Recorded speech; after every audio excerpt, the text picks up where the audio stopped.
નમસ્કાર, શો ટાઈમમાં આપનું સ્વાગત છે. ભાવનગર તાલુકાના ભૂતેશ્વર ગામમાં રહેતા શખ્સે હત્યાનો બદલો લેવા માટે અવાણિયા ગામ નજીક એક્ટિવા સ્કૂટર સાથે ઇકો કાર ભટકાડી એક વ્યક્તિનું મોત નિપજાવ્યું હતું. આ બનાવમાં અન્ય 2 વ્યક્તિને ઈજા થઈ હતી.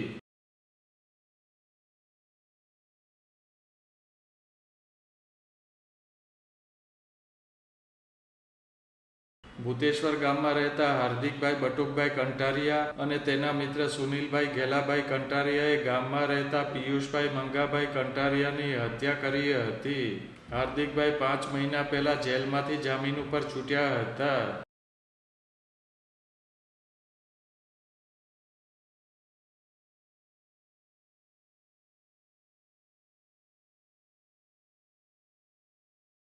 ગઈકાલે હાર્દિકભાઈ, શાંતિભાઈ ઘેલાભાઈ કંટારિયા અને રોનકભાઈ ગાંડાભાઈ કંટારિયા અવાણિયા નજીક એક્ટિવા સ્કૂટર પર જતા હતા. ત્યારે અગાઉ કરેલ હત્યાની દાજ રાખી પિયુષભાઈ કંટારિયાના ભાઈ હસમુખભાઈ મંગાભાઈ કંટારિયાએ એક્ટિવા સાથે પોતાની ઇકો કાર ભટકાડી મારી નાખવાની કોશિશ કરી હતી.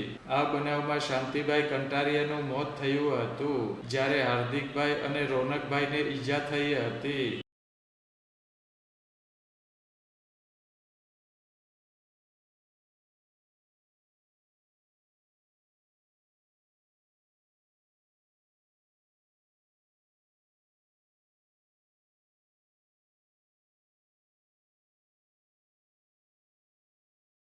આ બનાવ અંગે ઘોઘા પોલીસે ગુનો નોંધી તપાસ હાથ ધરી છે.